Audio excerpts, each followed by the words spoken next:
দর্শক, সবাইকে আন্তরিক প্রীতি ও শুভেচ্ছা। প্রেক্ষাপট অনুষ্ঠানে আপনাদের সকলকে স্বাগত জানাচ্ছি। ঈদুল আজহায় এদেশের বেশিরভাগ ধর্মপ্রাণ মুসলমান আনন্দ উৎসব করেছেন। মহান সৃষ্টিকর্তার সন্তুষ্টির জন্য পশু কোরবানি দেন সামর্থ্যবানরা, আর যারা কোরবানি দিতে পারেন না তারাও এই দিনটি পালন করেন তাদের মতো করে। কিন্তু এবারে প্রায় কোটি মানুষের ঈদ কেটেছে বিবর্ণ, আনন্দহীন।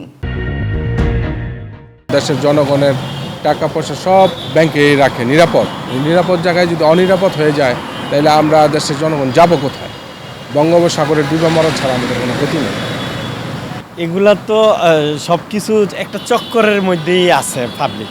আমরা টাকা রাখলেও টাকা উঠাইতে পারি না। 30,000, 50,000, বেশি হইলেও 1 লাখ টাকা, এর বেশি তো পাওয়াই যায় না টাকা।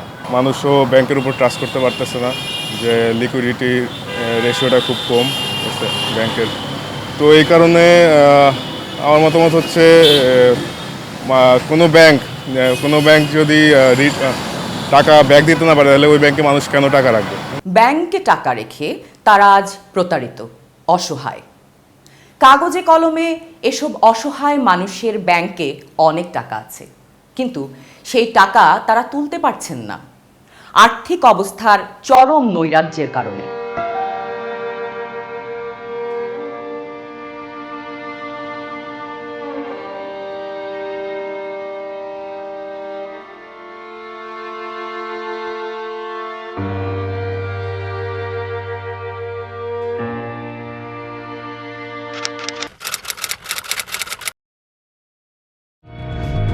ব্যাংক তো ব্যাংকের নিয়মে চলতেছে না। এগুলো তো স্ক্যাম, জালিয়াতি। 9 মাস ধরে খালি আইতেছি যাইতেছি, কোনো খালি কয় দিবে 1 টাকা আর দিচ্ছে না। ধরতক্তা মারো পেরে এইভাবে সমাধান হবে না। মার্জার ইজ নট দ্য সলিউশন।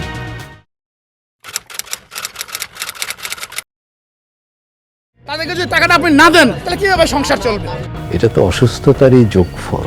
অবৈধ হেয়ার কাট। চুলে যে ছাক দিবেন, কার মাথার চুলে ছাক দিবেন? মৃতপ্রায় হিসাবে আপনি জীবন্ত হবেন কিনা, দ্যাট কে গ্যারান্টি?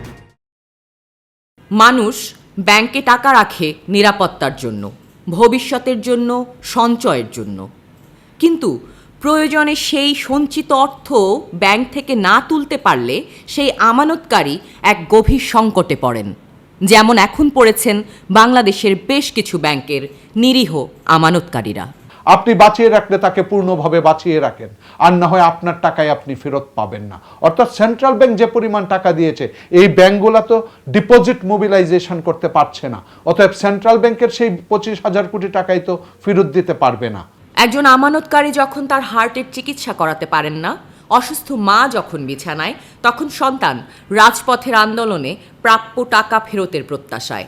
এমন নানা সমস্যা নিয়ে কোটি আমানতকারীরা, যাদের কথা তুলে ধরতে চায় প্রেক্ষাপট। যাদের এই দিনেই সন্তানকে নতুন পোশাক কিনে দেওয়ার সামর্থ্য, বাসা ভাড়া দিতে না পেরে অনেকের ভাগ্যে জুটেছে স্বজনের বাসায় আশ্রিত জীবন। কিডনি রোগে আক্রান্ত রেমিটেন্স যোদ্ধার সারা জীবনের কষ্টার্জিত টাকা না পেয়ে করাতে পারছেন না চিকিৎসা। এমনকি নিজের গচ্ছিত টাকা ফেরত না পাওয়ার শোকে মৃত্যুবরণ করেছেন কেউ কেউ। এবারের ঈদুল আজহা এসব গ্রাহকদের কাটে সীমাহীন কষ্টে। একটা সময় নিজের ব্যবসা প্রতিষ্ঠানে সময় দিয়ে যার ব্যস্ত সময় কাটত, আজ সেই আবু ইউসুফ বিছানায় শুয়ে। রাজপথে তার মতো এমন লাখ লাখ আমানতকারীর আন্দোলন দেখে সামান্য সান্ত্বনা খোঁজা ছাড়া আর কোনো কাজ নেই তার। কখনো বা বিষণ্ণ মনে বারান্দায় গিয়ে খোলা আকাশের দিকে তাকিয়ে ভাবতে থাকেন জীবনের অতীত স্মৃতি। আমার ভবিষ্যতের জন্য আমি কিছু টাকা ব্যাংকে রেখেছি, তো এই টাকা আমি যখন সাবে ব্যাংক তখন আমাকে দিতে বাধ্য থাকবে। কিন্তু আজকে 5 আগস্টের পর থেকে আমি যখন ব্যাংকে যাইতেছি আমি সময়মতো টাকা পাচ্ছি না। আজকে আমার বাসায় আমি যে 10টা টাকা দিই, আমি কোরবানি দিব, আমার ব্যাংকের টাকা থাকতে আমি কোরবানি দেওয়ার কোনো ব্যবস্থা নাই। আমি কোনো টাকা ব্যাংকেতে পাচ্ছি না, আমি কোরবানি দিতে পারবো না। আমার গত ঈদও করতে পারি নাই, আমার ছেলে মেয়ে একটা গত ঈদের কাছে আমার দিতে পারি নাই, এই একটা কোরবানি ঈদ আমি কোরবানি দিব, আমার ব্যাংকে টাকা রেখে আমি পারতেছি না। তো আমি যদি আমার এই অবস্থা হয় তাহলে আমি কোন অপরাধ করলাম? ব্যাংকে টাকা দিই, ব্যাংকের টাকা রাখছি, ব্যাংক চাওয়া মতো আমাকে দিবে। আমরা তো লাইসেন্স পত্র একটা ব্যাংকে টাকা রেখেছি, বাংলাদেশ ব্যাংকে যে লাইসেন্স পত্র সেই ব্যাংকের টাকা রেখেছি, আমরা তখন রাস্তায় টাকা রেখি নেই। কিন্তু আমরা ছেলেদের মেয়েরকে আমরা ব্যাংকে টাকা রেখে আমরা আমার ছেলে মেয়েদেরকে লেখাপড়া করতে পারতেছি না। আমার ছেলেটা আপনার বিবিতে পড়তেছে, তার আপনার হইলো যে ফি, তার যে বেতন সেটা দিতে পারতেছে না। আমার ছেলের লেখাপড়া বন্ধ হয়ে গেছে গা, এখন ওই সিটি কলেজে পড়ে এখন তো বন্ধ, আজকে 50 অনেক টাকা জমে গেছে গা, ছেলেটা লেখাপড়া বন্ধ হয়ে গেছে গা, আমি লেখাপড়া করতে পারতেছি না। এখন তাকে আবার অন্য টাকা ভর্তি করবো, সেখানে টাকা লাগবে। আমি ব্যাংকে গেলে যেখানে আমার লক্ষ টাকা ব্যাংকে, সে জায়গায় আমাকে আপনার হইলো 1000 টাকা ব্যাংকেতে দিচ্ছে না, 2000 টাকা দিচ্ছে না, আমার ব্যাংকেতে কোনো টাকা নিতে পারতেছি না। আমার মেয়েটা আপনার ইন্টার শেষ, ফার্স্ট ইয়ার শেষ, সেকেন্ড ইয়ার ভর্তি হবে, এখন তার টাকা লাগবে, ভর্তি টাকা লাগবে, তার খরচ লাগবে, আমার সংসার খরচ লাগবে, কিন্তু আমি ব্যাংকে টাকা রেখে আসছে, কোনো টাকা আমি ব্যাংকেতে উঠতে পারতেছি না।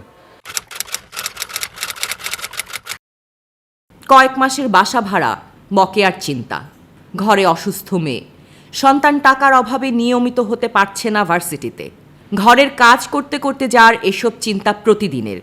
এরই মধ্যে ব্যাংকে আমানত রাখা টাকা তুলতে না পেরে স্বামীও মারা গেছেন।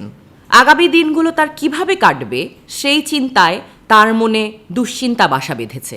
2024 এবং 2025 থেকেই শুরু হয়েছে, ব্যাংকে টাকা দিবে না, সরকার থেকে হয়েছে, ব্যাংকে সমস্যা হয়েছে, টাকা চাইলে বলে আজকে দিতেছি, কালকে দিতেছি, 5000 10,000 এরকম করে দেয়। আমাদের কোনো আউট ইনকাম নেই। আমার হাজব্যান্ডের একটা বাড়ি ছিল, সেই বাড়িটা বিক্রি করে আপনার কিছু টাকা এখানে রাখা হয়েছে। এখন ব্যাংকের লেনদেন খুবই অবস্থা খারাপ, আপনার করতেছে। আমার হাজব্যান্ড আগের দিন ব্যাংকে টাকা আনতে গেছে, পরের দিনই উনি বাসায় এসে মারা গেছে।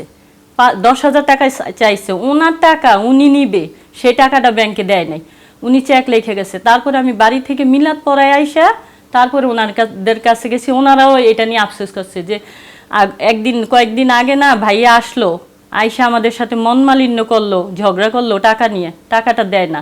তারপরে আমি টাকা উঠাইতে গেছি, কান্না করছি, টাকা দেয় না। তারপরে কিছুদিন পরে কিছু টাকা দেওয়া হয়েছে। এখন আমার হাজবেন্ড মারা গেছে এই টাকার টেনশনে, তারপরে ওনার হার্ট ব্লক ছিল, ওনারই ট্রিটমেন্ট করাইতে পারি না। তারপরে আমার ম্যাচিউর হয়েছে, সেই টাকাটাও আমার উঠাইতে পারতেছে না, বলে যে হেয়ার কাট করতে হবে। হেয়ার কাট নামক কি একটা যে শুরু হয়েছে, হেয়ার কাট ছাড়া আমার ম্যাচিউর হয়ে গেছে, আমার ওইটা ভাঙতেও দিতেছে না। আগে আপনি হেয়ার কাট করেন, উইথড্র করেন, পরে আপনাকে দেওয়া হবে। তারপর 4 মাস ওনারা এই টাকাটা স্থগিত রাখছে, টাকাটা দেয় না। তারপরে আপনার করছে, আমি টাকা আনতে গেছি, কিছুদিন আগে এটার হয়েছে যে কিছু টাকা দিবে, সেই টাকাটা আইনে আমি অনেক কষ্ট করি। আমার হাজব্যান্ড মারা গেছে, আমার কোনো ইনকামের সোর্স নাই, আমি একদম নিরুপায়। এখন আমার ছেলে মেয়ে নিয়ে আমার ইনকাম নেই, আমি কিভাবে চলবো, কোথায় যাব? এই যে সামনে ঈদ, আমার কাছে একটা টাকা নেই, মেয়েরে পড়াইতে পারতেছি না, পারমিশন নিয়ে পরীক্ষা দিতেছে। এখন আমরা কি টাকা রাইখা, এখন কি আমরা কি হয়রানি? আমাদের দেয়ালে পিঠ থেকে গেছে। আমরা এমন সাধারণ পরিবারেরই, আমরা মানুষের কাছে হাতও পাততে পারতেছি না, করতে পারতেছি না। এখন আমরা কি করে চলবো? আমার এই ছেলে মেয়ে, আমার হাজব্যান্ড মারা গেছে এই টেনশন, এখন আমিও তো মারা যাইব। আমার ঘর ভাড়া দিতে পারতেছি না, 2 মাসের ঘর ভাড়া। তারপরে বাড়িওয়ালা ঘর ভাড়া না দিলে কি আমাকে রাখবে? আমি কোথায় যাব? এতদিন আপনার আত্মীয় স্বজন সবার কাছ থেকে টাকাই না চলছি, এখন আত্মীয় স্বজন সবাই এই ব্যাংকে অ্যাকাউন্ট করছে, তাদেরও তো একই অবস্থা। সারা জীবনের সঞ্চয় যারা ব্যাংকে গচ্ছিত রেখেছিলেন নিরাপত্তার আশায়, তারা এখন তাদের অর্থ তুলতে পারছেন না। কিন্তু কেন? এই প্রশ্নের জবাব খোঁজার জন্য একটু অপেক্ষা করুন, আমরা ফিরছি ছোট্ট একটা বিরতির পর। মিরপুর ইব্রাহিমপুর এলাকার পথ ধরে হেঁটে চলা এই উদ্যোক্তার কয়েকশো শিক্ষার্থী নিয়ে তার মাদ্রাসার প্রতিষ্ঠান। শিক্ষার আলো ছড়িয়ে দিতে এই মাদ্রাসা আজ বন্ধের পথে। বাহিরে থাকা প্রতিষ্ঠানের নামের চিহ্নটুকুও আজ তালাবদ্ধ। যেখানে শত শত শিক্ষার্থী ছিল, আজ তা 50-এর ঘরে।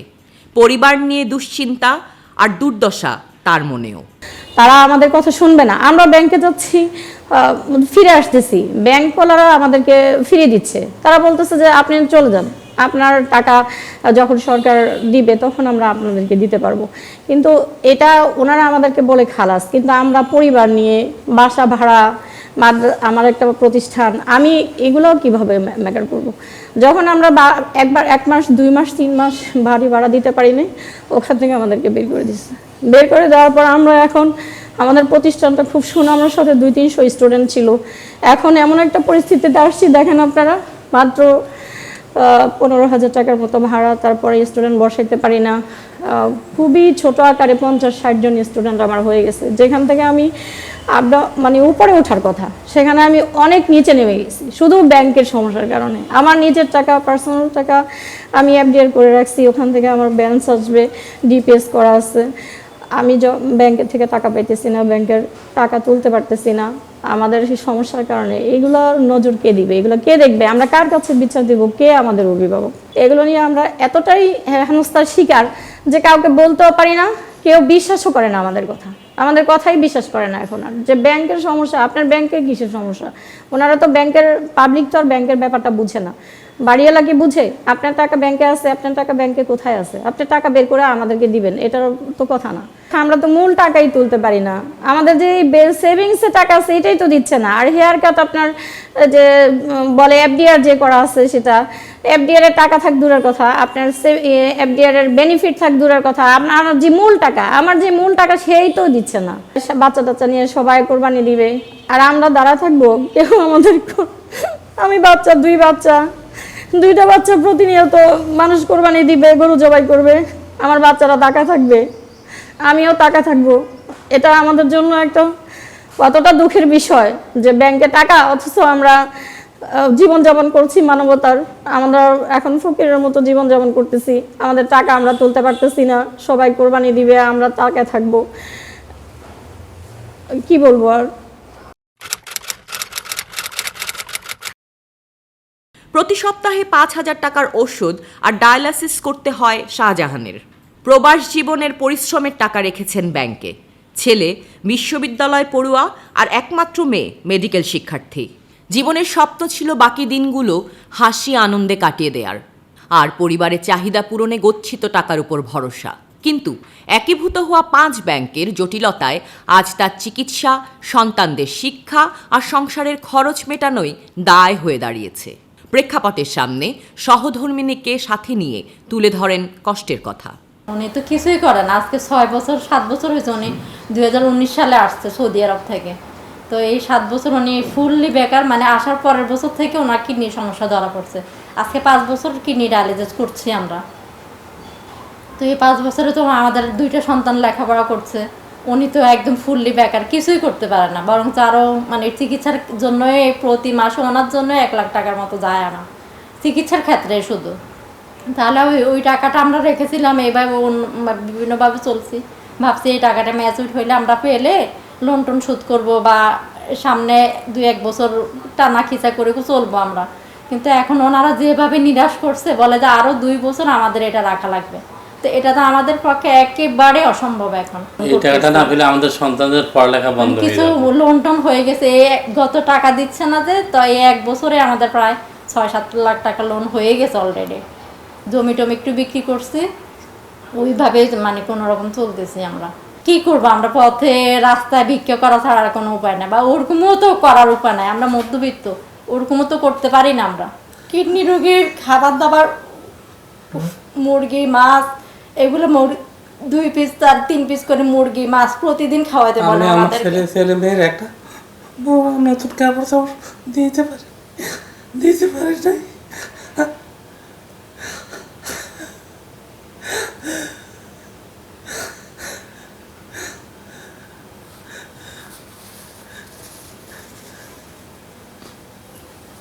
এরকম হলে আমরা না খেয়ে থাকতে হবে, না খেয়ে মরতে হবে, আমাদের কোনো উপায় থাকবে না।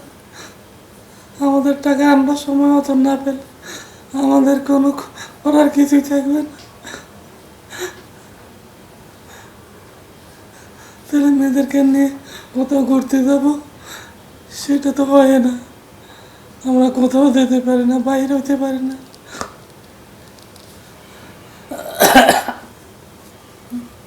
উনি কিডনি পেশেন্ট, ওনার চিকিৎসার জন্য যেহেতু চিকিৎসা আমার অনেক ব্যয়বহুল খরচ বা আমার লোন হয়ে গেছে অনেক, আমার এই টাকাটা যেভাবে হোক ওনারা যাতে আমার মানে দয়া করে যেন আমার এই টাকাটা যেন আমাদেরকে দিয়ে দেয়, নাহলে আমাদের রাস্তায় নামা ছাড়া মানে বিক্রি করা ছাড়া, পথে নামা ছাড়া আমার কোনো উপায় নেই, কোনো উপায় নেই আমার।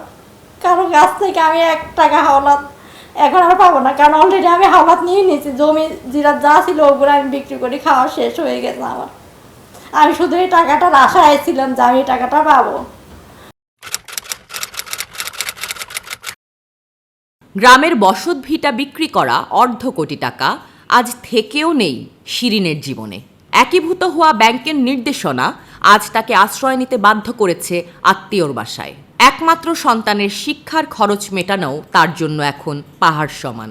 নিজের একাকিত্ব ঢাকতে প্রায় তার হারিয়ে যাওয়া। খোলা আকাশের নিচে উদাসীন মনে তিনি বলতে পারেন না তার কষ্টের কথা। একমাত্র সন্তানকে নিয়ে ঈদের দিনেও নেই কোনো আনন্দ আর উচ্ছ্বাস।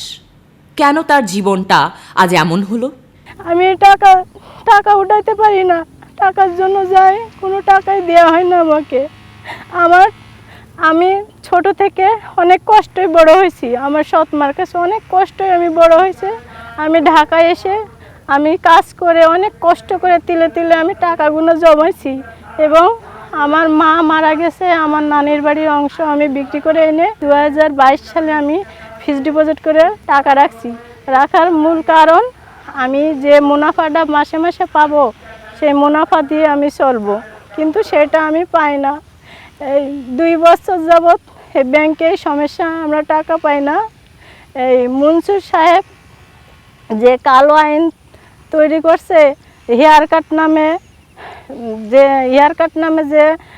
এটা বানাইছে, এটা আমরা কোনো মতেই মানতে পারতেছি না। আমি চিন্তায় ঘুমাইতে পারি না, সারা রাত ঘুমাইতে পারি না, টাকার টেনশনে সারা রাত ঘুমাইতে পারি না। আজকে ঈদ, সামনে ঈদ, আমার বাচ্চার একটা কাপড় কিনে দিতে পারিনি, মাদ্রাসার বেতন দিতে পারিনি, আমি বাড়িতে যেতে পারিনি। আমার ফ্যামিলি, আমার আত্মীয় স্বজন সবাই বাড়িতে গেছে, কিন্তু আমি ঈদে বাড়িতে যাইতে পারিনি। আমি অনেক কষ্টে আমার দিন পার করতেছি, আমি কিভাবে চলবো? আমার তো মাথার উপরে কেউ নেই। নিজেদের গচ্ছিত টাকা তারা তুলতে পারছেন না, ব্যাংকগুলো প্রায় দেউলিয়া হয়ে যাবার কারণে। কিন্তু এজন্য তাদের কোনো দোষ নেই, অথচ তারাই সবচেয়ে বড় দুর্ভাগ্যের শিকার। যে আমি যখন বলবো যে ব্যাংকগুলো বাঁচবে, তার মানে হচ্ছে সবার স্বার্থ দেখেই বাঁচা বলাটা দরকার ছিল। অতএব আপনি যখন মার্জারের কথা বলছেন, ট্রু মার্জার হচ্ছে না কেন, তার মানে হচ্ছে আপনার চিন্তাই গলদ ছিল। কারণ হচ্ছে আপনি শুধু এক পক্ষকে বাঁচানোর কথা চিন্তা করেছেন, মালিক পক্ষকে ডিপ্রাইভ করে সরকার নিজের করতে চেয়েছে। সরকার আবার নিজের করতে চাইলে জনগণ তো সরকারেরই জনগণ, সরকারও জনগণের জন্যই। অতএব জনগণের ডিপোজিটটাকেই আপনি প্রাধান্য দেন নাই। টাকাটা সবশেষে লস তো হবে আমানতকারীদের। একটা যে সম্ভাবনা ছিল যে 30,000 কোটি টাকা দিয়ে তারপর একটা নিয়ম করেছিল যে 1 লক্ষ 2 লক্ষ বা একটা লিমিটেড টাকা তারা উঠাতে পারতো, তারা তো সঙ্গে সঙ্গে সেটা উঠানো শুরু করেছিল। তো তারা একটা ভরসা পেত যে আচ্ছা, আমরা ভরসা তাদেরকে দিয়েছে এইভাবে। কিন্তু যার হয়তো 1 কোটি টাকা আছে, তার 2 লক্ষ টাকা উঠে তো তার 98 লক্ষ টাকার কি পরিণতি হবে? সে কি শান্তি পাবে? এখন তো সে আরও আতঙ্কিত হবে। এসব অসহায় আমানতকারীদের কান্না কি কেউ শুনতে পায়? আমরা জানব ছোট্ট বিরতির পর। হতাশা, লাঞ্ছনা, অবহেলা আর অবজ্ঞায় 5টি ব্যাংকের কোটি গ্রাহক, যাদের সারা জীবনের কষ্টার্জিত টাকা আজ গোলকধাঁধা নিয়মের কাছে বন্দী। সেন্ট্রাল ব্যাংকের লাইবিলিটি রয়েছে, তাদের এন্ডোর্সমেন্ট, এবং তাদের এই এন্ডোর্সমেন্টের প্রতি ট্রাস্ট রেখেই ওই সব মানুষ টাকা রেখেছে। রাজপথে আন্দোলন, বুকফাটা আর্তনাদ, চিৎকারেও তারা তাদের গচ্ছিত টাকা ফেরত পায় না। আমলাতন্ত্র আর আইনের মারপ্যাচে বন্দী একীভূত হওয়া 5টি ব্যাংকের কোটি গ্রাহকের ভাগ্যের চাকা। গ্রাহকরা আসছিল আমাদের এখানে আন্দোলন করতে, আসলে তো অ্যানসার না আমাদের কাছে নাই, সিদ্ধান্ত আসতে হবে সরকারের। আপনি বলছেন যে দেশে আমরা মার্কেট সিস্টেমে বিলিভ করি, বাজার ব্যবস্থাপনায় বিলিভ করি। অতএব ব্যাংকটাকে আপনি যখন বাজার ব্যবস্থাপনায় ছেড়ে দিয়েছেন, কেউ যদি টিকিয়ে রাখতে পারে তাহলে সে কেন তাকে দিচ্ছেন না? এখন বলতে পারেন আপনার সময় তো এই ধরনের ক্ষতি হয়েছে, তাহলে তো সরকারি ব্যাংকেও ক্ষতি হয়েছে। সব ডিপোজিট জনগণের, সেটা সরকারি ব্যাংক হোক বেসরকারি জনগণ হোক। অতএব সেন্ট্রাল ব্যাংকের আমি বলি প্রকৃতপক্ষে এইগুলা এক ধরনের বড় ধরনের ব্যর্থতা। একীভূত হওয়া 5টি ব্যাংকের প্রায় কোটি গ্রাহকের কথা শোনার কেউই নেই যেন। যে ওরা টাকা পাবে কি পাবে না সেটাই তো নিশ্চয়তা নেই, তারপরে সুদ পাবে কি পাবে না সেগুলা তো পরের বিষয়। আমার এই মুহূর্তে টাকা দরকার, আমি যদি টাকা না পাই আমাকে বঞ্চনা করা হচ্ছে, আমি ডিপ্রাইভেশন হচ্ছে। আমরা বলি একটা দেশ যেই রকম ফেমিনে পড়তে পারে, দুর্ভিক্ষে পড়তে পারে, একটা মানুষকেও চিন্তা করে এই মানুষটা দুর্ভিক্ষে পড়ে গিয়েছে।